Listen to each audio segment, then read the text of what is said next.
Greetings all, FerrariMan601 here. Welcome to another 1/18th scale model car review.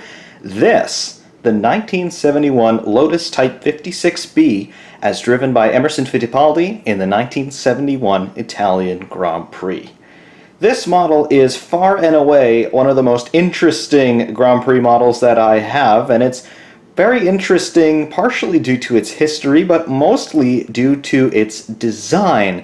This is the oldest Grand Prix model that I currently have. It dates back to the late 1960s, specifically 1968, when Lotus attempted to enter this car into the Indianapolis 500 that year. However, the design did stick around in development for a few years after that, making a couple more attempts at Indy, and then of course entering Formula One in the configuration that we see here at the 1971 Italian Grand Prix.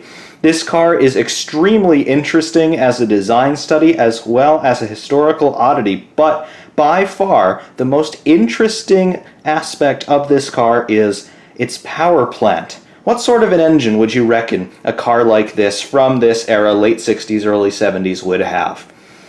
A V6? No. Cosworth DFV, that 3.5 liter V8? Nope. Guess again. A V12? Nope. A V10? How about an engine that has no cylinders? How about an engine that has no pistons? How about an engine that could spin up to 100,000 RPM? Yeah, this thing is a jet. We'll get into that next. Without further ado, let's get into a little bit of the history and design behind this Lotus 56. Well, it was conceived in the late 1960s by the Lotus Brain Trust, namely Colin Chapman and Maurice Philip. Basically, they wanted to design a car that could attack both the Indy 500 as well as the Formula One World Championship. Lotus, up to this point, of course, they had the wonderful Type 25 and the Type 49 Formula One cars. However, Lotus said, hey, let's try something a little bit radical. Of course, Colin Chapman, those of you who know your Formula One design history, you will know the name Colin Chapman, and you will know that he was very famous for pushing the envelope in terms of what might be possible to do with the design of a race car. Of course, arguably his most famous car, the Lotus 49, it was the first Grand Prix car to be sorted in the way that Grand Prix cars are still sorted today. The engine mounted midships, taking a structural role in the car's structural integrity. The engine being a stressed member there, giving longitudinal rigidity to the entire vehicle structure, mounted directly to the back of the chassis, and then the gearbox and rear suspension mounted to the engine and gearbox assembly. That's called a stressed member. Colin Chapman pioneered that idea back in the mid-1960s with the Lotus 49. Therefore, the design of this car, in terms of its innovative features and its innovative power plant, definitely not something that should come as a surprise to anyone who knows who Colin Chapman was. However, the interpretation of such levels of ridiculousness definitely is not lost on anybody who sees this car. Outwardly, its design doesn't look all that weird, all things considered. When you take a look at Formula One cars and Indy cars of the late 1960s and early 70s, you do generally see this shape. We have a cigar-shaped wedge car, basically. We've got four wheels. Open wheels, of course. We have an engine in the middle or at the back. We have a driver in the center of the chassis, and then we have a low and wide tapered nose there going down to the ground. There's nothing outwardly too striking about the overall design of this car. In comparison to what we see in modern Formula cars, we don't have side pods, we don't have a centrally mounted intake snorkel in this section of the car here, for example. We don't have any of that. All of that was a later innovation done at different times for different reasons. This car, it's built for one purpose. It's designed to go as fast as possible and to make the air around it as slippery as possible. Fine. That's where the shape comes from. That's where the overall layout comes from. Great. However, Colin Chapman, being the design genius that he was, he must have realized that piston engines are inherently bad at certain things, namely reliability, particularly in this era. Also, piston engines, they also require other components in order to work at their maximum efficiency, namely a gearbox. That's why we have transmissions in most cars. That's why piston engines need to be linked up to some sort of transmission so that they can stay in their optimal RPM range where they could produce either maximum torque, maximum horsepower, or maximum fuel efficiency if we're talking about road cars. All of this just adds weight, basically, and it also adds a list of components that could possibly fail and ruin your day. So Colin Chapman said, all right, well, what if I don't want a gearbox? Do I need a gearbox? No. What kind of engine then can I have if I'm not going to have a gearbox, Do I need pistons? Nah. Let's put a jet in this car, and that's exactly what we have in this car. It is a jet. Plain and simple. Yeah, it's a gas turbine, the exhaust of which is right up here on top of the car. And if we can get some light in here, you can see, yep, that is a jet exhaust if ever I saw one. Specifically, the engine in this car is a Pratt & Whitney ST6. Yep, Pratt & Whitney out of Canada. They designed and manufactured these engines, and basically it was an off-the-shelf component for Lotus. Absolutely ridiculous to think that we could get a race car powered by a jet engine.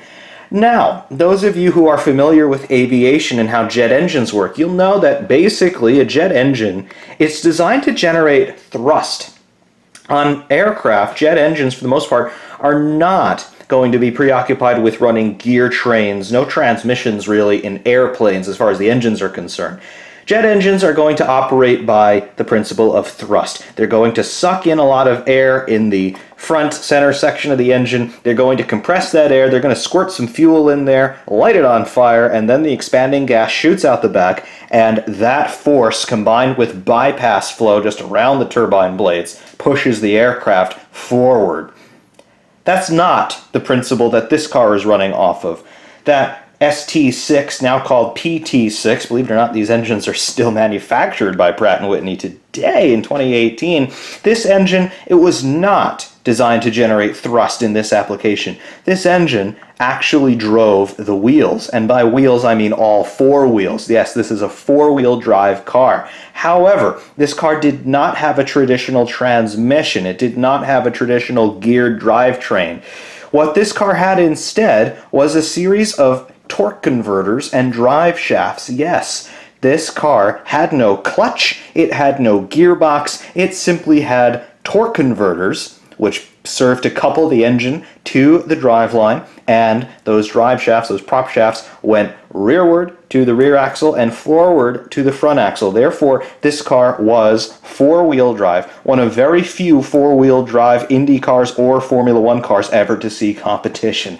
Really cool design on this car, and of course we're going to be able to take a look at all of that a little bit later on. This model does come replete with removable bodywork, so yeah, stay tuned to see a whole bunch of really cool and interesting stuff on this car.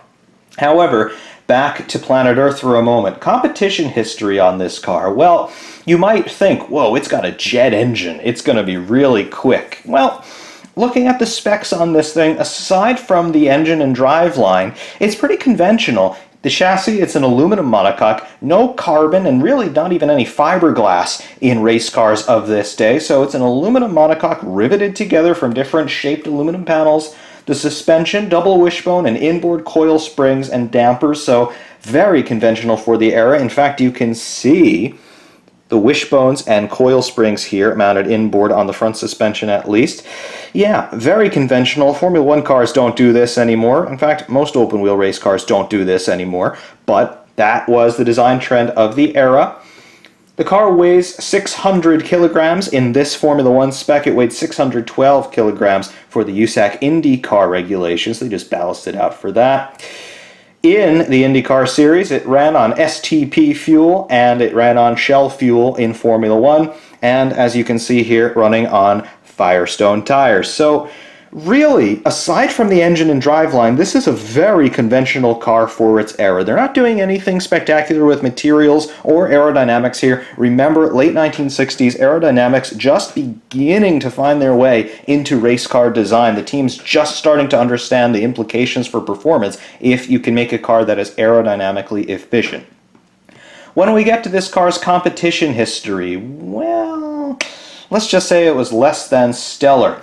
qualifying for Indianapolis, they actually did a very, very good job. This car actually managed to take pole position at Indianapolis. However, during the race, reliability caught up with this car. Of course, they weren't going to have a gearbox failure, and they didn't have an engine failure either. It was a drive shaft on the fuel pump that seized and broke, and that brought the car to a halt just a few laps from the end of the race. So this car very nearly won the Indy 500. When they brought this car over to Formula One, though, the picture was a whole lot less rosy. There was one race in 1971 at Brands Hatch where the car was far and away the quickest one of the field in the wet. However, when the race started in the dry, the car languished among the midfield runners. Here, in this spec here at the Italian Grand Prix in 1971, Emerson Fittipaldi managed to finish it in 8th place, and back in these days, P8 did not score you any points. The other two rounds of 1971 in which this car participated, the Dutch Grand Prix and the British Grand Prix, retired in the Netherlands in the hands of Dave Walker, and they failed to qualify for the British Grand Prix. So that 8th place finish at the Italian Grand Prix in 1971, the best result for this, the Lotus Type 56B turbine car. Also in 1971, it was entered into a few non-championship races, retired from all of them. 3 entries there in non-championship rounds in 71, 3 retirements. So yes, the competition history on this car, perhaps it is not the most illustrious, but as an engineering study, wow, it's really, really cool. Let's take a little bit of a closer look. As we have mentioned, this car does feature removable bodywork, the first main section of which is the nose here. We'll just reach over and we'll pull the nose off of the car. See, here it is. TrueScale Miniatures doing a very nice job with the branding on this nose. There is a little blanking panel that does fit underneath the nose. I've just removed it for the purposes of accessibility on this video, but it's not a hollowed out structure. At least it doesn't have to be. You can cover this up with a little blanking panel. Hard to keep it on though when it is in this vertical orientation, but regardless, that's the nose. Take a look underneath this nose cone here and we just see the front end of the chassis. Really not too much structural stuff going on here in this section, but we can see there's the battery. Here are some brake hoses here. I do have to say, very nice modeling. Those hoses are actually done in rubber. Also, we can see here brake master cylinder. This does appear to be our fluid reservoirs as well there for the brakes. And in the footwell, you can see pedals. This car does not have a gearbox. There's really no, well, at least there's no driver operable transmission in this car, so just 2 pedals, very much like a modern car. Throttle here on screen left and the brake on screen right. This does mean, I suppose, that you could left foot brake in this car if you so desired. I don't know how this car would have been driven, but I suppose it could have been possible. Just trying to get underneath here to see if there is any sort of incursion in the footwell there with the pedals with regard to the steering column. Can't really see. Camera doesn't really want to focus anyway. Oh well. However, you can see what we've got going out under the nose. Also, you can see front suspension. There it is. Upper and lower wishbones, and then the inboard mounted dampers on both sides. Very nicely done. Also, nice decals here visible on the front end. British flag, of course. There's your Union Jack. And then some emergency kill switches and Emerson Fittipaldi's name. Very nice. If we take a look toward the center section of this car, moving rearward a little bit, and of course we will be taking off the bodywork a little bit later, but we can get in there, see the cockpit. Nice instrument panel. Gauges are legible. Can't really get much closer in than that without losing our focus, but yep, there's the instrument panel, very nicely put together. Lotus branding there on the steering wheel, and then of course there is your engine exhaust. Moving our rears. Here is a radiator. Normally I would say this would be a gearbox radiator, but the car doesn't really have a gearbox. So, yep, just a big heat sink for the engine, I am sure, exhausting out the back here. That is actual metal. That is an actual mesh piece there, mesh screen there, just put in for this model. Absolutely wonderfully detailed. And then, of course, another radiator outlet there. Again, actual noble materials being used in there. That is a metal meshwork grid going on inside that rear section. Also, just a sign of the times here, for Formula One design. Look at what you don't see at the rear end of this car. You don't see a diffuser, you don't see a rain light, you see none of that. You just see, yeah, a couple panels for venting heat, and yeah, that's about it. It's just basically a box at the back end of the car. Very, very stark difference in terms of what we saw then and what we see now. We will go and take off the rear bodywork. It all comes off in one big section. Might need two hands to do this. Nope, I don't. There are just a couple of catches here at the front and rear that we have to make sure are disengaged, and then we can lift the entire section off in one piece, as you see here. All cast in one piece, all die cast, very nice. Even the rear panel here is die cast. It is clipped in there, but very nicely done. Nice baked enamel finish on this as well. We can set the rear bodywork aside like so. And now we take a look underneath the skin. There's one more thing to remove as well, but we'll get to that. Here we can take a better look at the cockpit now.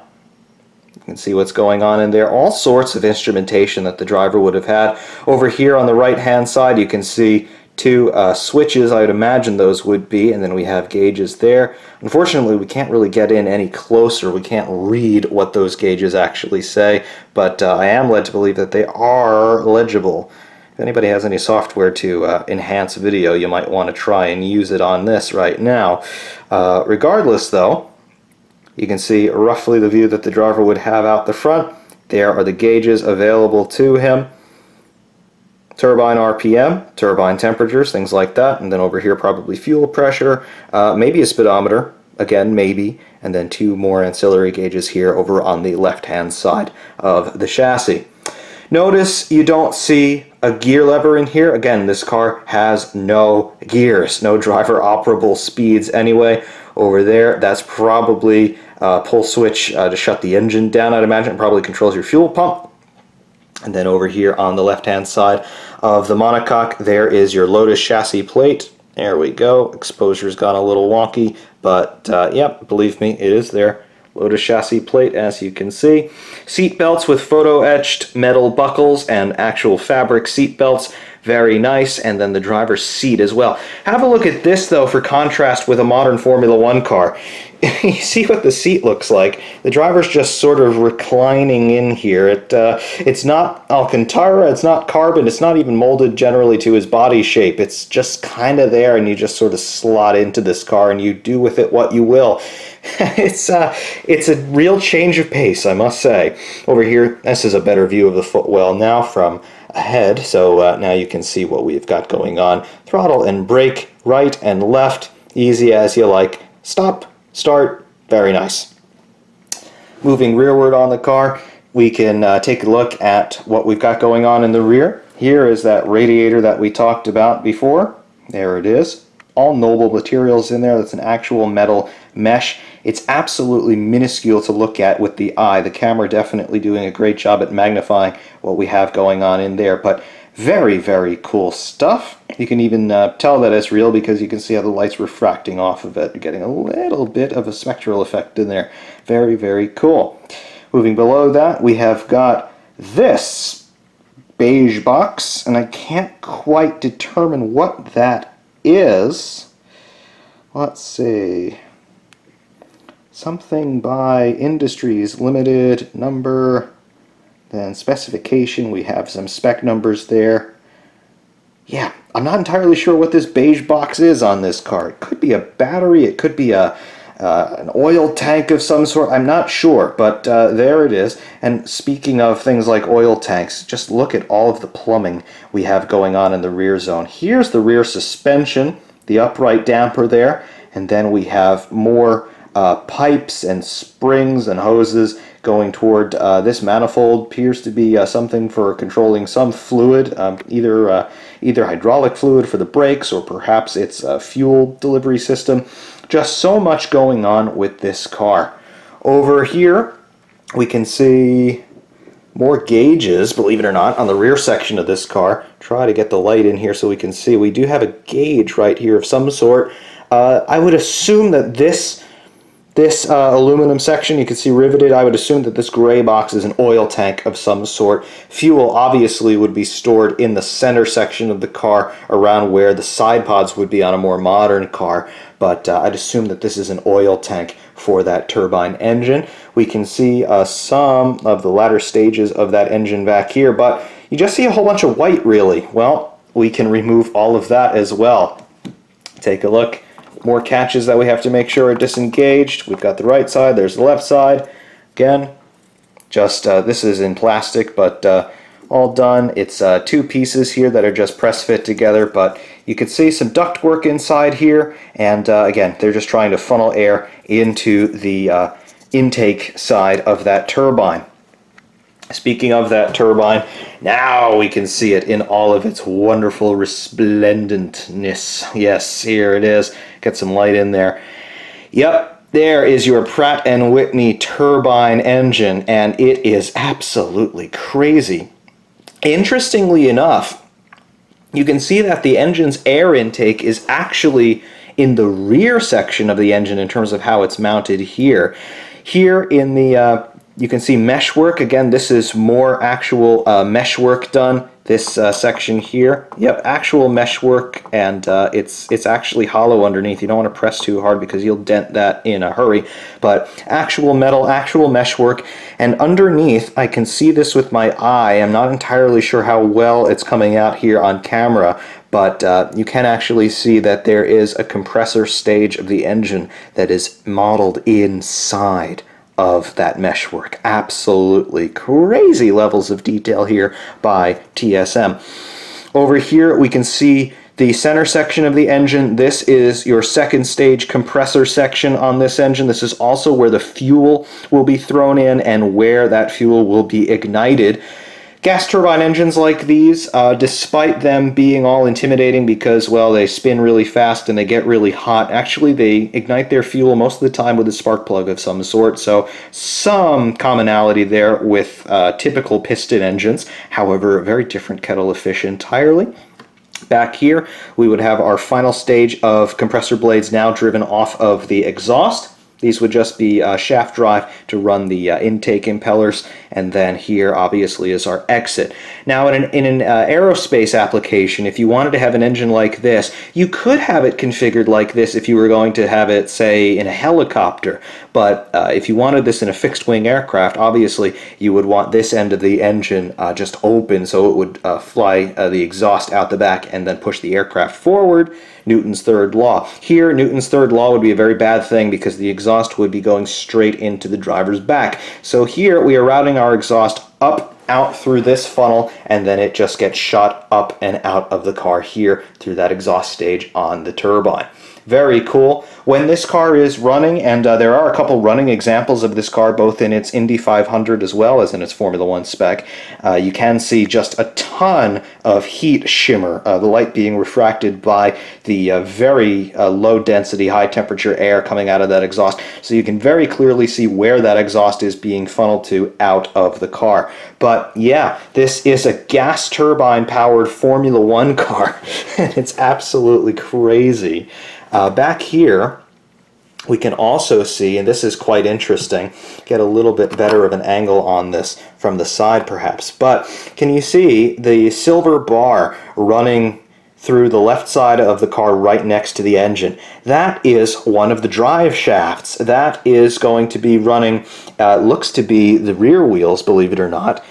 The engine, obviously the exhaust stage is right here underneath the funnel, but just forward of that you can see we have this black metal casing. That is the drive off of the shaft, the center shaft in the engine, and that is your torque converter, and that is your drive shaft coming out of the torque converter. So that, believe it or not, is driving the rear wheels. It's a long shaft running alongside the engine. I'd imagine things would be getting mighty hot in here, but look at what you don't have. You don't have a traditional gearbox. You don't have big oil tanks. You don't have air ducting through here. You just have the engine. It takes up most of the rear bay of this car, but it's all in one piece. There's not much vibration, so you don't have to worry about that. There's just a lot of heat that you have to manage, but most of that heat is going to be funneled straight out the exhaust anyway. So although it might look a little crude, in terms of modern eyes, this is very well sorted and very nicely put together. Once you get your head around how this car is sorted, it probably is not that big of a proposition to put one of these together, and probably not that big a proposition to work on it either. I mean, the engine doesn't have all that many moving parts. If you just want to be technical, it probably only has about 5 or 6 moving parts. Absolutely crazy. Of course, there would be fuel control valves and things like that that would also be involved with running the engine. But in terms of the things that are actually spinning around in here, there's really not a whole lot. So it's really cool. It's complicated, but it's not, all at the same time. Also interesting to note how the engine is sitting ever so slightly off the center line of the chassis. Very cool. Obviously they needed it to be offset a little bit because of that drive shaft running there. Very, very cool. Obviously there would be another drive shaft that would be running probably through the other side of the torque converter, running toward the front axle there to drive that front axle. But yeah, absolutely crazy, the level of detail that we can see here on this car. It's really spectacular. I have to say, this is probably the most interesting model that I have, not only in the Formula One sense, but just in the general model car sense that I have, because it's absolutely nuts. There are so many things on this car that were just never tried before and never tried again, but there it is. Absolutely crazy. Other details that I did want to point out just in terms of the model, again, TrueScale Miniatures, they really went to town on this. You can see the steering gear here. In addition to, obviously, you've got your tie rods, and then you have in here your steering rack. That's not an exaggeration. Inside this section of the car, we actually have a steering rack. This is a rack and pinion steering system, and on the model, it's an actual rack and pinion steering system. If you look very closely, you will see, coming down the steering column here, you will see that we have a gear right here, an actual gear. We've got some light in there. Maybe you can see a little bit better. Just look in that black section, roughly center screen. You see the gear teeth? Yeah, it's an actual gear, and when I spin the steering wheel, have a look at what happens. Yeah, the gear rotates, and you can see the different elements of the steering system move. It is an actual operational rack and pinion steering gear in this car. It's crazy. Yeah, that means that there is an actual steering rack here running horizontally, interfacing with the gear teeth on the steering column and actually turning the tie rods there to turn the front wheels. If I grab onto one of the front wheels, you might be able to see this a little bit more clearly. But yeah, that's the steering system. Obviously the steering wheel's connected to all of it, but it's actual rack and pinion steering on a model car. It's crazy. Absolutely crazy, but there it is for all the world to see. Absolutely brilliant. It's really there are a few models in my collection that really do impress me, and this is one of them. I mean, how many other model cars have a rack and pinion steering system that actually works? I've never seen another one. Nuts. Absolutely nuts. We'll get the car dressed again, and we'll come back with some final thoughts. Lotus Type 56B by TrueScale Miniatures, 1/18 scale. It's absolutely an insanely detailed model car, and I do have to say, it is an obscure one in terms of the history of Formula One, but a gas turbine Grand Prix car, I definitely could not pass this thing up. If you can find one still for sale from a dealer or online here from a second-hand source, definitely consider it if you're in the market for an interesting Grand Prix car, something that definitely has a lot of historical oddity in terms of its provenance. Yeah, you're going to want to consider this.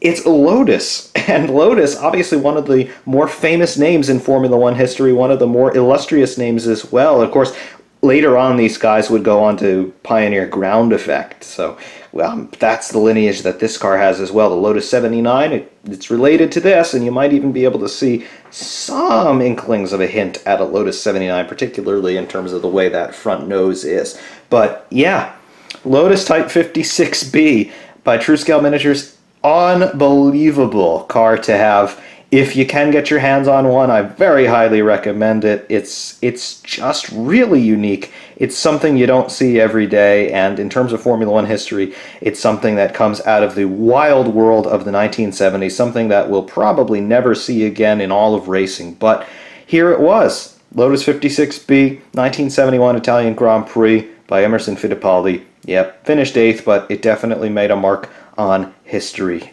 mostly for what's going on under the skin. Absolutely incredible car. Could not recommend it more highly. I do thank you all very, very much for watching. Ferrari Man 601 saying thanks, and of course, we will see you soon.